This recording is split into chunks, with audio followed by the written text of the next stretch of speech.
Pennsylvania के एक छोटे और पुरसकून कस्बे मेब्रूक में एक ऐसा वाकया पेश आया जिसने हर एक को हिला कर रख दिया। रात के ठीक 2:17 पर 17 बच्चे जो सब एक ही क्लास के थे अपने अपने बिस्तरों से खामोशी से उठे। वो बगैर किसी आवाज के अपने अपने घरों से निकले और रात के अंधेरे में गायब हो गए। कोई चीख नहीं, कोई रोने की आवाज नहीं, बस एक खौफनाक खामोशी थी हर तरफ। उनके बाजू तैयारे की तरह फैले हुए थे और आंखों में खालीपन था। ये सिर्फ एक गुमशुदगी नहीं थी बल्कि एक पुरअसरार और खौफनाक वाकया था। इस वाकया के बाद पूरे कस्बे में एक ही बात मशहूर हो गई थी कि वो बच्चे अब कभी वापस नहीं लौटेंगे। इस खौफनाक वाकया के बाद कस्बा खौफ और बेयकीनी में डूब गया। वालिदैन गम और गुस्से में थे और पुलिस भी बेबस थी। सुबह जब उन बच्चों की टीचर जस्टिन गैंडी स्कूल पहुंची तो क्लास में सिर्फ एक ही बच्चा बैठा हुआ था जिसका नाम एलेक्स लिली था। बाकी 17 बच्चे गायब थे। इस वाकया के बाद जस्टिन पर शक किया जाता है और टीचर जस्टिन को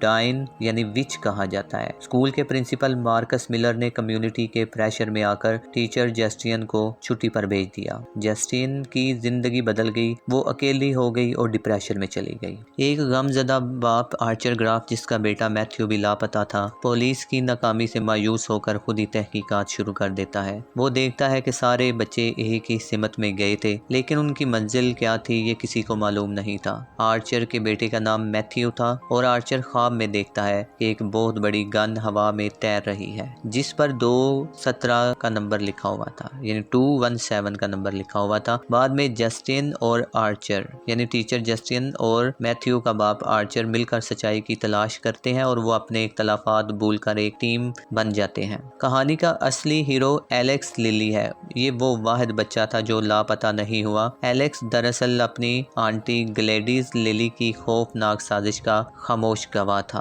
ग्लैडिस एक ताकतवर डाइन थी जो कैंसर से मर रही थी लेकिन एलेक्स के घर आने के बाद वो पुरअसरार तौर पर जवान और सेहतमंद होना शुरू हो गई। वो दूसरों की लाइफ फोर्स चूज कर जिंदा रहती थी। ग्लैडिस ने एलेक्स के वालिदैन को एक बेहिस हालत में कर दिया यानी ट्रांस लाइक स्टेट में कर दिया था और वो उन्हें पैरासाइट की तरह इस्तेमाल कर रही थी। ग्लैडिस ने एलेक्स से कहा कि अगर उसने किसी को सच बताया तो वो उसके वालिदैन को मार देगी। ग्लैडिस अपनी ताकत बरकरार रखने के लिए एक जादुई पौधा इस्तेमाल करती थी। उसने एलेक्स को मजबूर किया कि वो अपने हम जमातों यानी अपने क्लास फेलोज की जाती चीजों यानी उनके नाम के टैग्स या कार्ड लेकर आए। ग्लैडिस ने इन चीजों पर अपने खून का एक एक कतरा डालकर जादू किया जिसके बाद बच्चे 2:17 पर उसके पास आ गए। फिल्म का नाम वेपन इसीलिए है क्योंकि ग्लैडिस इंसानों को अपनी मर्जी के खिलाफ इस्तेमाल करती है, उन्हें हथियार बना देती है। बच्चों को ढूंढते ढूंढते टीचर जस्टिन और आर्चर जब एलेक्स के घर पहुंचते हैं तो उनका सामना पोजेस्ड यानी तस्कीर शुदा पुलिस ऑफिसर पॉल मॉर्गन और एक चोर जेम्स से होता है। ये दोनों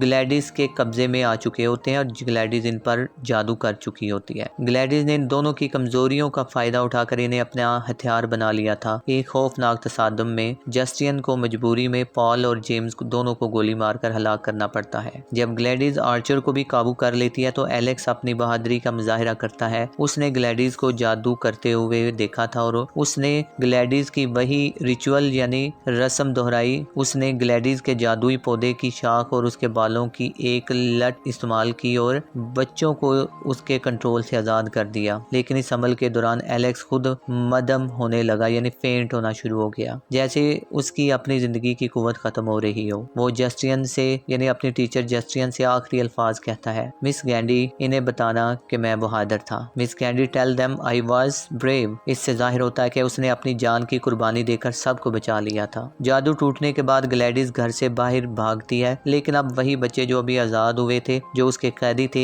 एक होलनाक इंतकामी कुव्वत बनकर उसका पीछा करते हैं। बच्चे उसे पकड़कर उसके जिस्म के टुकड़े टुकड़े कर देते हैं और यूं एक खौफनाक और इत्मीनान बख्श यानी सेटिस्फाइंग अंजाम होता है। फिल्म के इख्तिताम पर बच्चे वापस तो आ जाते हैं लेकिन उनकी खाली आंखें देखकर लगता है कि वो कभी वापस नहीं आए यानी वो कभी वापस नहीं लौटे। ये सदमे यानी ट्रॉमा के गहरे असरात की निशानी करता है। ये फिल्म सिर्फ एक डरावनी कहानी नहीं बल्कि इंसानी नफ्सियात, कलेक्टिव ट्रॉमा और समाजी तनकीद यानी सोशल क्रिटिक की एक गहरी दास्तान है। ये कहानी है कि इंसानों की कमजोरियां उन्हें किस तरह दूसरों के हाथों हथियार बना देती हैं।